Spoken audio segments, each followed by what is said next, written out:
introduce our main speaker, who is Deputy Chief of the LAPD, Commander of the Valley, which means he's in charge of all police services in the Valley. Jules and I met with him a few weeks ago, and we said, this gentleman is different. I think you're going to understand why we say that. He has different ideas, I believe, on policing. Could be wrong, but that's what Jules and I walked away with. I've also asked him to give us a little of his background, his personal background, where he grew up, etc. With that, I'd like to introduce LAPD Deputy Chief Kris.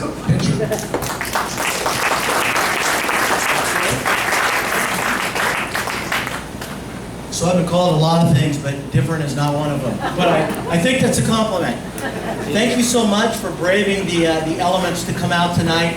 As you will talk to people, many did not. I sat in the car as I was preparing for this. I watched a lot of people drive in, couldn't find parking, and rather than walk the block that they usually do, they left. They didn't want to walk and get all wet and everything else, and it was pouring pretty hard. So, yes, as he was saying, I am the commander of the Valley. I am Deputy Chief Kris. A little bit about me is I was born and raised in the Valley. West San Fernando Valley, lived there most of my life, love it. I have been to this school. I've had friends when I was in high school that went to Notre Dame High, so I was in this very room long before I ever knew I'd end up here in this capacity. Did a lot of things in Van Nuys, some I won't talk about. Cruised up and down Van Nuys Boulevard. Did all of that stuff in the 80s. I've got a couple of years. I've got about 32 years on the job now. A lot of that is I've been all over the city. I've worked in a lot of different capacities. I have been a command officer. This is my 20th year. So, like I said, I have 32 years on now. I have a little bit of experience in dealing with a lot of the issues, but a lot of that is with the Valley. I have been here as a police officer. I started my career in Foothill, out in the Sunland, Tujunga, and Pacoima areas, a long time ago. Came back as a police officer, vice officer, sergeant, been assigned to several areas. I worked in North Hollywood, I worked in Van Nuys, I worked in West Valley, in Foothill, you name it, all over the place before the division's mission and TPAC ever existed. I came back here as a captain. I was the captain at Foothill, and I was the captain over at North Hollywood Division. Then I came back as its commander about 3 years ago before going downtown. I was the assistant to the now Chief Michael Moore, who he came out and spoke with you several months ago. He's a brilliant chief, he's outstanding, and I've learned a lot of my ideas from that individual. In addition to that, I am a product of the school district out here, the LA Unified, and I'm proud of it. Great opportunity, went to school out here. I went to college, I went away on a football scholarship to Montana State University. Got hurt, came back, finished out at Cal State University Northridge, did my graduate work there, and then I was able to go back and do some other things at Boston University, and as of late, executive education program at Harvard University. So I come out here bringing a lot of ideas and a lot of applications that I love to bring out. You've got the best captains in the entire department. I know them all. And Phil Hearn here, we've worked together several times. He is an outstanding individual. You've got great slows. You've got Slow Barry, where is he? Hiding over here. Slow Saldana. You can clap. You're outstanding. And Phil Hearn, outstanding captain. Just a great guy. He's going to lead this division, and I know you guys are out here, and I'm going to give you as much information as I can and answer some of your questions and tell you where we're going in 2019. But a little bit about that is we're in we're dealing right now with a couple of major issues that you know about. First and foremost, the teacher strike. Near and dear to my heart, my daughter is a teacher. I have two kids. I have a 22-year-old, almost 23-year-old daughter who teaches, and I have a son who is almost 25. He is back in law school in Nebraska. So, and I have a beautiful wife that hopefully she's home by now, trying to battle the the traffic and get home. But they know the valley well. They've been out here. They come out with me to all these events, and they understand and enjoy exactly what I had as a kid and a young man growing up, that we have out here that's special that they don't have anywhere else in the city. I have worked the south end, I've worked the west side, I have worked the east part of the city of Los Angeles. The valley is very unique, and like he was telling you, I've got some great ideas, and one of those ideas is, unlike my predecessors and unlike people who run in my deputy chief role of a bureau, is I know that about my valley. I know that about your valley. I know that it is the center of your hearts, the center of your family, the center of your jobs for many of you, your houses. You have a lot vested in this and in the location. And we know that community is very important to us, and community involvement is even more important to us. When we work together and we work for you, we work with you, and we work with our partners, the elected officials. I'm a collaborative individual. I don't like to work alone. I like to bring everybody I can to the table. When I go around like today, I've been with the fire department all day. LAPD, we're looking at some flooding issues and some mudslide issues, of which we've already experienced in Encino. We're poised to potentially get those on the north side of the valley, all the way out in the hillsides that you see. The hillsides up here are not as stable as they can be, although we don't expect any major issues this round of rain. But we do from the burn sites all the way in the Woolsey Canyon fire that we have in the West San Fernando Valley. So we're working very diligently to protect the home sites and the people in them from tragedy that you hear, that we heard in Santa Barbara and that we heard up in the northern part of this part of the state. So those are the issues we're looking at. And we also have, once again, the major teacher strike. I have 137 elementary schools that I am covering with 2 officers at each school for the most of the day. I have that we're responding out there, trying to keep everything safe, giving everybody the right to basically talk about what they feel, their constitutional rights, their right to demonstrate, their right to picket, and everybody's right to be free from harm. That is what we're doing through this, and we exist. We feel for everybody involved in the situation, and hopefully we can continue to ensure everybody's safety and everybody's constitutional rights. So getting back to what we do for you. You can clap, that's great. Teacher? Former teacher?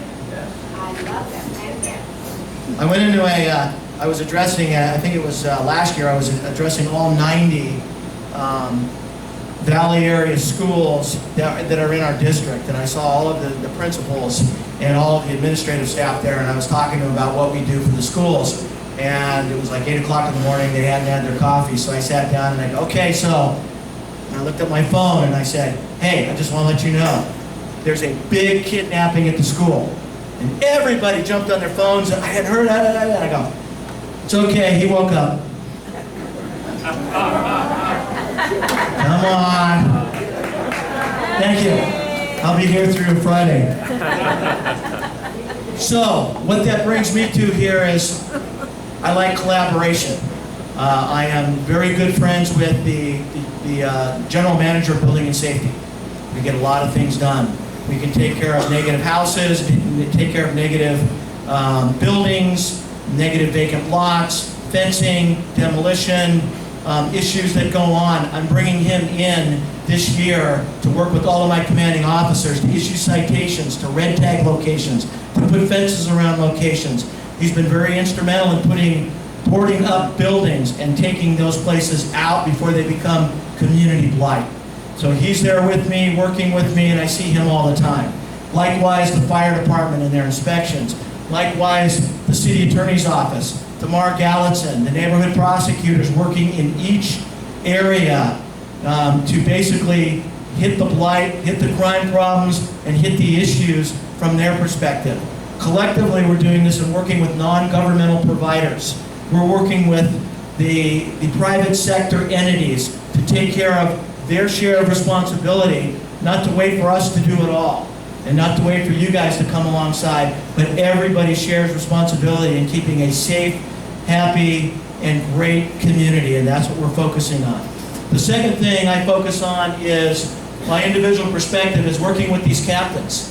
I know that what goes on here in Sherman Oaks is not the same thing that goes on in Pacoima, nor Chatsworth, nor West Hills, nor Canoga Park, nor Van Nuys. And to that end, I'm letting each of my commanding officers work through their provision of what we call public safety.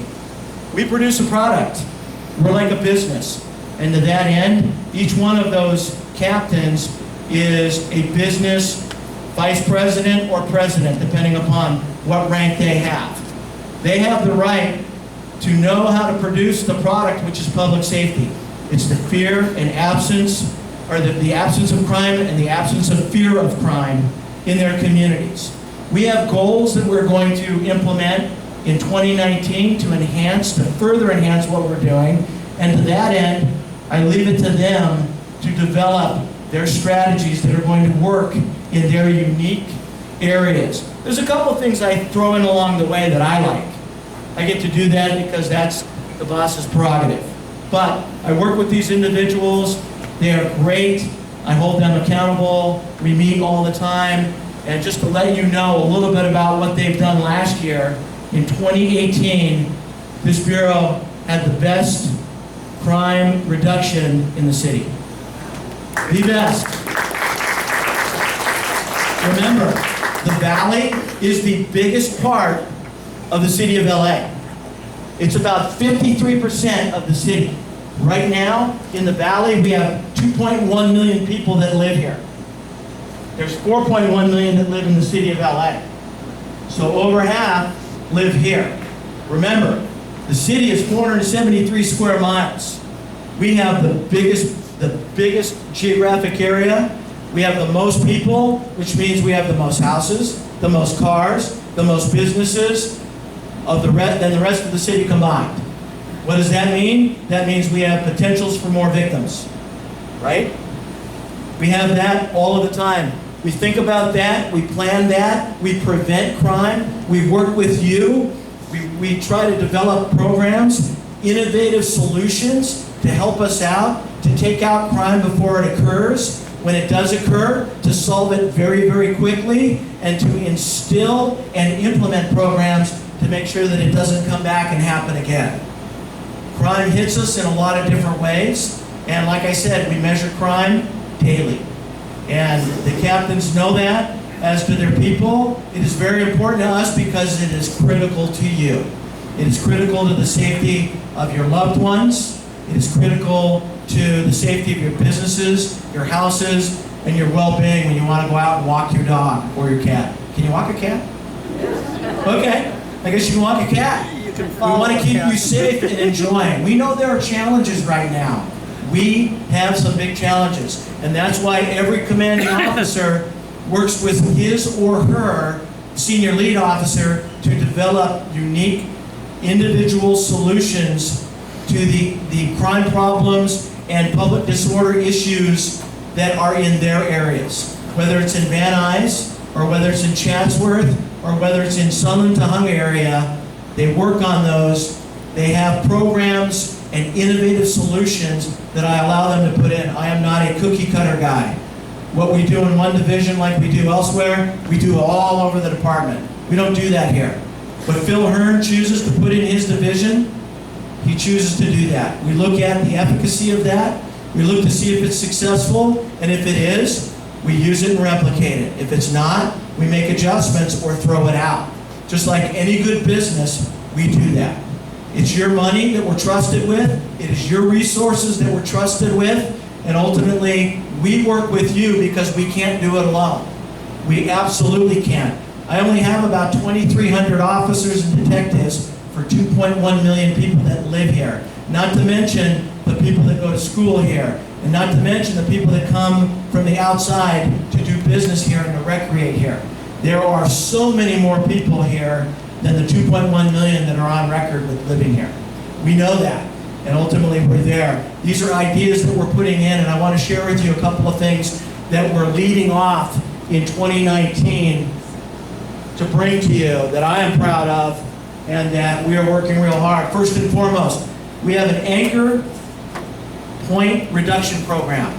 We look at areas in a given area like Van Nuys area, and we look at the 3 or 4 different locations that are responsible for creating the most calls for service, that are creating the arrests, that are creating the crimes, that are creating the disorder. The captains were asked to look at those, the top 5 in their areas, to analyze what that problem is caused by, who the likely suspects are, what the likely socioeconomic and legal obstacles and hurdles are, and ultimately to devise what they think are good strategies that they will put in place and keep working throughout the year, that will work on an automatic level to solve. And we'll take out these locations one by one using outside resources and outside legal techniques and outside resource providers to help us in that endeavor. I have used it in Devonshire very effectively, and we have reduced crime. Just for one thing, we have reduced crime about 30% in one basic car just by using that and focusing on the problem locations. So that's first and foremost what they're doing here. Second, they are looking at enhancing the effectiveness of HOPE. We're looking at what they do. I work with the HOPE team, the 1 and 14, 1 sergeant, 14 officers. They are replicating that through the areas and working with the senior lead officers. We have been loaning the senior lead officers to that program to share and to cross-train, so that it's not just the 14 officers that can come in Monday through Saturday and work on that, but it's everybody. It's the field officer, it's the senior lead officer, it's the sergeant, it's the volunteers who see that, and ultimately the HOPE teams that come through with all of the resources to start working on that problem. And as you heard from Tamar, it's the neighborhood prosecutor that helps out and prosecutes these issues. So we're working on the effectiveness. They were very effective last year. They will be even more effective this year as we look at the root causes, we look at the application of appropriate resources, and the thing is, and for you guys it's the same for me as it is for you. I pay attention because I've got so many things going on. I pay attention only to what's important to my boss. Don't tell him that. But when he sees that, he gives me 30, 40, 50 things to do. I look to see what's important to him. I look to see what he's monitoring. I look to see what he goes back on and checks on. And that's what's important to him. That's important to me, and I push that down because I know that's also important to you. I hear it through your questions. I hear it and read it in your emails, and I hear it in your phone calls and discussions in town halls. I've been a resident here. I know it. I hear it. I meet with your council members all the time. We are working collectively together, probably better now than ever before, to solve what they want to solve, which is a collective account. Is that going to end all the problems? Absolutely not. This is not utopia. This is not, by any means, going to be paradise. It's our little slice, but the reality is we're going to have issues and challenges that are going to come up all the time. It does in the crime world. When we solve one crime, like the knock-knock burglars, then they come back and steal cars in a new and unusual way. And then they come back with an internet scam, doing something else. So we're always looking at what's happening and solving the trends. Moving on real quickly. We have a full implementation of a juvenile diversion program. Rather than arresting a kid for an offense and then just putting them into the juvenile system, which doesn't always work, we now have resource providers that have come into the valley that are now entrenched. And when we make an arrest of a juvenile, if they fit for a nonviolent offense, we turn them over to that agency, and they work with that person through counseling, through mentoring, through the completion of a program, all the way through to turn that individual's life around, rather than just arrest them, put them in the system, put them on probation, and put them back out on the street. Now we are working with those juveniles. All 7 divisions will be working and fully implementing that to put as many kids as we arrest that qualify into that juvenile diversion program. We're showing them compassion, and we think that's a lot more effective at reaching those individuals with licensed clinical social workers, with counselors, and with mentors. And that's what's going on right now, and that will continue throughout the year. We have an outstanding, and I love this program because I used it. I brought it to the department. I kind of broke new ground in 2011. It's right here in front of you. Stand up, please.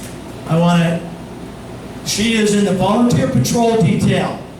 She goes out in a fully marked white LAPD vehicle with city stickers on it and amber lights in uniform. She and her other volunteers are put out on city streets throughout the valley. Every one of the 7 divisions has a volunteer patrol detail. They go out in the uniforms like her. They are given missions to drive around, to turn on the lights, to prevent burglaries, to prevent thefts, to prevent issues from occurring at parks, kept out of harm's way, but at the same time, out there in uniform with an outstanding partner, turning on those lights. I have heard so many outstanding results from this program that they go out there and they are part of why we are reducing crime in the valley. For the 12th straight year, we are reducing crime and we are using them. We want to get as many volunteers out there as we can. The more volunteers we get, the more cars we can field. West Valley right now, they can field as many as 4 cars at once. 4 two-person teams going out south of Ventura Boulevard, going out in and around all the streets where we can't send a black and white because we're handling radio calls all the time. They're out there. And they're deterring would-be thieves. They're deterring people who want to break into your cars, your houses, that they want to rip off your bikes, they want to steal your mail, they want to go on and steal your packages off your porch. They are out there keeping that down. In fact, in Sherman Oaks and in the Valley, for the first time as long as I can remember, our most prolific problem has been theft, personal theft. Theft of your mail, of your cell phones, of your articles, of your bicycles, of your purses, all over the place. Theft is down.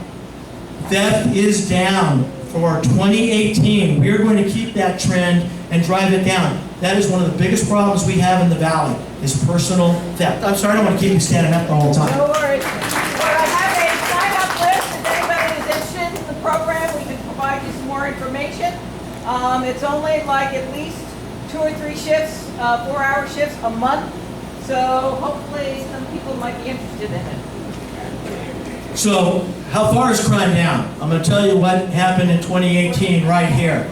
I had my crime analysts that work for me take only Sherman Oaks, the city of Sherman Oaks, and run that all year long last year for crimes, and here's what happened. Just for Sherman Oaks. And the thanks doesn't go to me, it goes to these gentlemen here, it goes to the people in Van Nuys, at Van Nuys Division, that work with you, and the people at North Hollywood that help out. They're kind of sister divisions.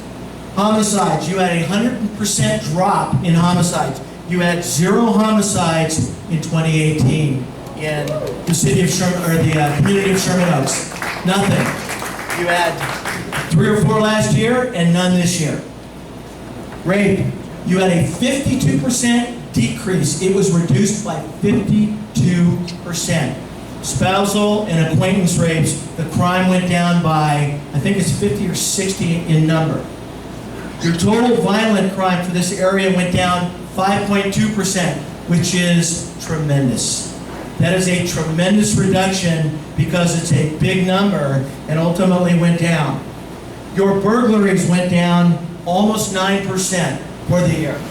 And remember, that's on a reduction from 2017 to 2018. We're going down and down and down. And the population is going up and up and up. And the number of houses are going up and up and up. And the number of cars are increasing dramatically. We have more potential for victimology, but we're having less victimology. Less victims of crime. Let me keep going. Burglary, theft from motor vehicles. We were down 7.6% in the community of Sherman Oaks. 7.6%. We are moving that down on top of a reduction last year. That's a reduction on top of a reduction. That's very hard to do.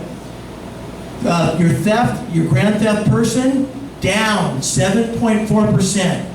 And that's something that usually is never down because everybody calls up and says, I had my cell phone stolen, I had my purse stolen, I had my laptop stolen, I had my briefcase stolen, I had all of these stolen, and usually it's because we left them on the counter at Starbucks. Or we left them on our front seat, and they came in and took them. Or we left our doors unlocked and our windows rolled down. We left our bicycles, our $5,000 bicycles. Anybody a bicyclist in here? I got a $5,000 bike and I'm not going to let it hang out in front, but people do. I have people leaving their purses in their shopping carts with all their money and wallets and identification, and they walk away to get something and they come back, gone. They leave their phones, their cell phones out on Starbucks and the counters and everything else. I mean, I can tell you all the stories daily about theft. We are finally trending downward. Please don't stop taking personal responsibility for those thefts. I have not seen the thefts go down here in the valley in a long time. We are down. Let me keep going. Total property crime. All of our property crime in Sherman Oaks, collectively, cars, houses, thefts, all of that together, we are down 4.9% in this community. In this community, it's a collective partnership between you and them. It's hard work to get that crime down. It doesn't happen magically because remember, the other part of that formula is people are increasing. Property is increasing. Cell phones, people carry two. You know, I mean, it's amazing, the potential victims. Let me keep going. Your total Part 1 crimes are down 4.9, almost 5%. That's all of our crimes. That's what we measure ourselves against everybody in the nation, all the way to New York PD.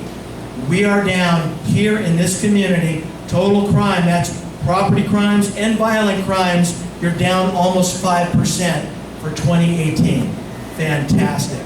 Great job, outstanding place to live. And looking at another aspect, your traffic collisions. Not a crime, but I'm going to go to the fatals.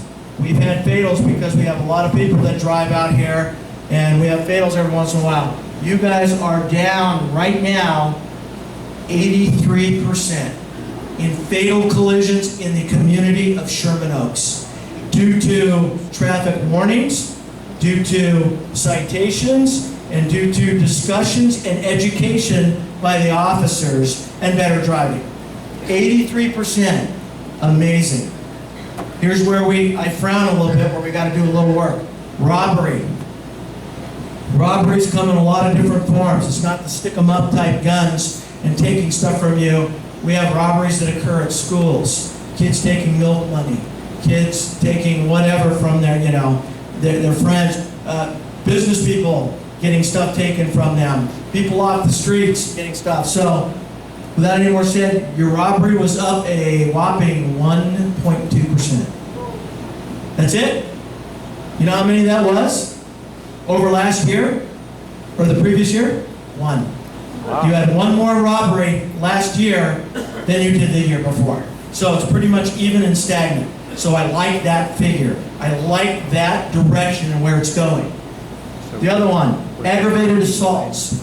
Here's where we're dealing with the biggest in terms of aggravated assaults. We get the people who punch people out, cold cock them, hit them, shoot at them, or whatever. But you know what our biggest aggravated assault is? What is it? Come on, you can say it. Road rage. Road rage? No. Yes. Who said it? Domestic violence. Domestic violence in the house. Very difficult for us to stop. You don't want me living in your house, believe me. You wouldn't have any food left, and I'd be watching all the football games on TV. So that's where we get is domestic violence as one of our leaders in that category that we try to get, and we've got a program that we're going to bring out here. I don't want to talk about it yet, but we've got something that we've developed in conjunction with one of the divisions and a studio producer who has done us a great favor. We're going to roll out a program to impact the other side of the domestic violence abuser. We usually do the victims, the witnesses, everything else to take care of that. We're now going to develop a program that is going to hit the abuser. Once we arrest them and put them into that process, we are going to start putting this in, and I will be able to come back and share that with you once we kick that off. Okay, and then we have our traffic collisions. Other than fatals, we have traffic collisions we deal with, which are the injuries, the bloody injuries, running into people, T-boning, whatever. We are up 33% from last year. But for you in Sherman Oaks, 33% meant only 6 more.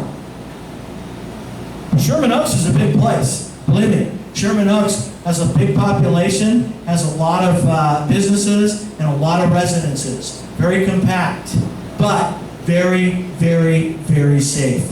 But do we stop and rest? No, we don't. We keep working. We keep working with you. We work with your partners. We bring everybody together to make it, because we can do something a little bit better to make it safer. And then the last thing I want to talk about is we're bringing back an additional 40 bodies. The chief of police, when I was up there with him before he was the chief, his biggest focus was bringing people out of what we call our administrative functions, our investigative functions. We have brought them out to the tune of probably 300 bodies last year, and right now about another 175. We are putting them back into the radio cars. We are seeing a prolific increase in the number of radio calls. I think that the numbers were almost 50,000 more radio calls today than what I had this day last year. And I was way up last year. Today, the 16th of January, I have 50,000 more radio calls than I did on January 16th of 2018. That's citywide. That's a lot. That's a ton, especially when we were running like a hamster before the 50,000 increase. We're doing that now. So we're working on putting people back into the radio cars, because I want people to cut down on the response time that it takes to get to your houses for emergency calls. Right now, in Van Nuys, we are sitting at about 6 minutes for an emergency call, which is fantastic. Citywide average is a little over 7%, or 7 minutes rather. We are at 6% here. We are at about 19 minutes for a code 2, which means not an emergency, but get here as soon as you can. And then the non-coded, which means you're calling about a barking dog or a neighbor or something else where there is no major emergency. It's taking us about 56 minutes to handle your radio call. But remember, big division, big area, huge valley, and I've got right now officers that we run typically, depends on the watch, but right now I'm running probably about 8 or 9 radio cars out there to handle probably 100,000, maybe 185,000 people in the area, to respond to their calls for service, to stop for the collisions, to stop for the flag downs and everything else. So we're working very strategically. We're putting people in. We've taken people out of all of the different, what you guys like to, we call pet projects. We can't do and be all things to all people anymore. We are patrol-centric. We are oriented towards providing the best, fastest, quickest service we can on a radio call. We can't be everything to providing all of the community functions we used to, because we don't have the people power to do it. We are bringing them back. We are putting them in the radio cars, and we are being driven by the radio calls as well as our data-driven focus with what we're doing in each area. So we're being very strategic in our response. We are developing great programs to layer on top of that, and ultimately continually bringing people out. Remember, we closed the desks. We closed our front desks. We got 42 bodies back in the streets by closing our desks from 11 p.m. to 7 a.m. And what we found was nobody used our front desks after 11 p.m. That's why we waited until nobody came. But yet, I had 2 and 3 officers sitting at my front desk when they could have been in a radio car rolling to your call for service, or your burglar complaint, or your grand theft auto complaint, or a screaming person complaint. We now can do that. We're pulling people out of those functions and putting them in the most critical function, and that is the Chief of Police's directive, is I want you to provide the best, quickest, safest service to the residents of the city of Los Angeles, and that is what we are endeavoring to do and continue to do. And I look at my deployment right now as to how many officers we put in the streets daily, weekly, monthly, and yearly, so that we know what's going on. Your captains know what's going on. The officers are aware, and we're putting out officers in a safe and effective manner to handle the issues that go on in the San Fernando Valley. So I don't want to keep going. I know I'm getting the hook here. I want to answer your questions if I can. Okay, first of all, was it right? He's different. He's more like an MBA, right? So with that, we have some questions. What do you have here? Do you have some good questions? I have some questions, yeah. Okay. And these questions are not for me, so don't either get angry or be happy with me. I'll stand next to you when you say it. Great. Is this yours? It's empty. Okay. What high school did you go to? Racina High. Okay. Grand High. I'm sorry. I know, I was going to say the same for you, but you guys beat us bad always, football, so. So, first question was an email, so I don't know who it was from. Richard, I keep asking him to send when, to credit it, but anyway, that person's not here anyway. But LAPD provides police for the Metro buses and trains. How many LAPD officers now serve Metro, and what are the impacts to the Valley? Is LAPD adding officers to replace them? Absolutely. We serve the MTA trains and buses. We got the contract from the LA County Sheriffs. And so we went and started last year, about mid last year. We have ordered, or basically added, I should say, 140 shifts to the MTA details. They ride the buses, they follow the buses, they ride the trains, and they're on the platforms. None of those bodies come out of your deployment. None. They do not impact. In fact, the officers love it because it is a overtime detail that they sign up for, and they work typically their days off, their weekends, their holidays, and their vacations, and then they can work once they've gotten 8 hours of sleep, they can go out and put one of those in. So typically we have 140 officers right now a day more working those details that would have been off or on vacation. They have basically augmented deployment here and made things safer clearly on the buses, on the trains, and on the platforms. And we welcome them to the Valley. They have a great impact. Okay, so I was listening, this is going to be an editorial comment from me, / question, and then I'm going to lead into the question.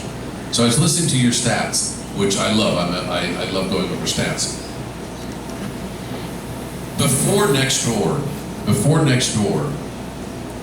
I would get calls, Jules would get calls, other people in the community would get calls about different crimes. And the stats that you're talking about, especially for home burglaries and auto break-ins,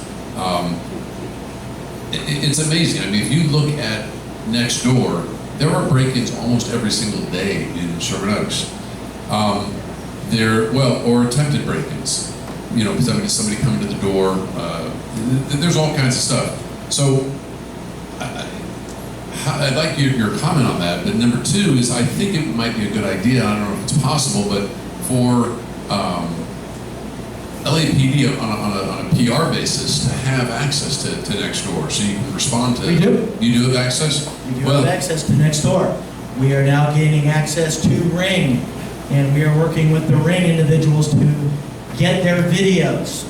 And they give them to us already, but we're getting quicker access to the Ring, and we work with, once again, Nextdoor. We work with several websites that are out there that we gain tips. The one bad part about it is people blow it way out of proportion. Yeah. And I know they'll say, we had all kinds of issues here and numerous burglaries, when in reality it didn't happen. You get one, and somebody tells somebody else, and somebody tells somebody else, and now you got 5 burglaries when it was the one person who told 4 other people who are all reporting on the same thing. And it creates something that in reality we have to go out and deconflict and back down. And the crime stats are there, they know it, but the reality is what you said in your editorial comment is yes, people are out there going through the neighborhoods, trying to be solicitors, seeing if you have any porch, we call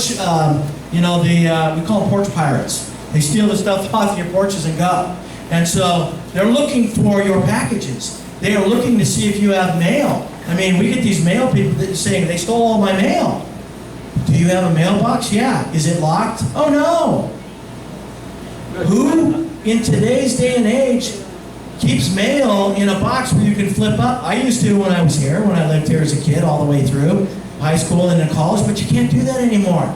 People are walking around looking for potential victims. They want your mail, they want your identity theft, they want to steal stuff off your porch, they want to grab things, like I said, out of your cars. Those are things you have to work with.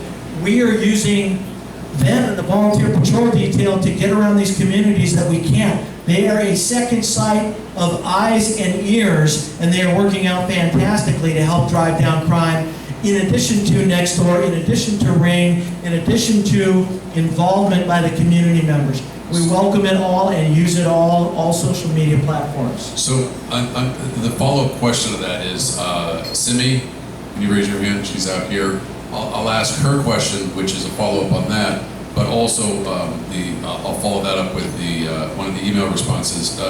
Simi wants to know, well, she states, with all due respect to the fine work of the LAPD, how much of the decrease in some of these various crimes may be due to the use of social media, spreading the word, such as Nextdoor in particular.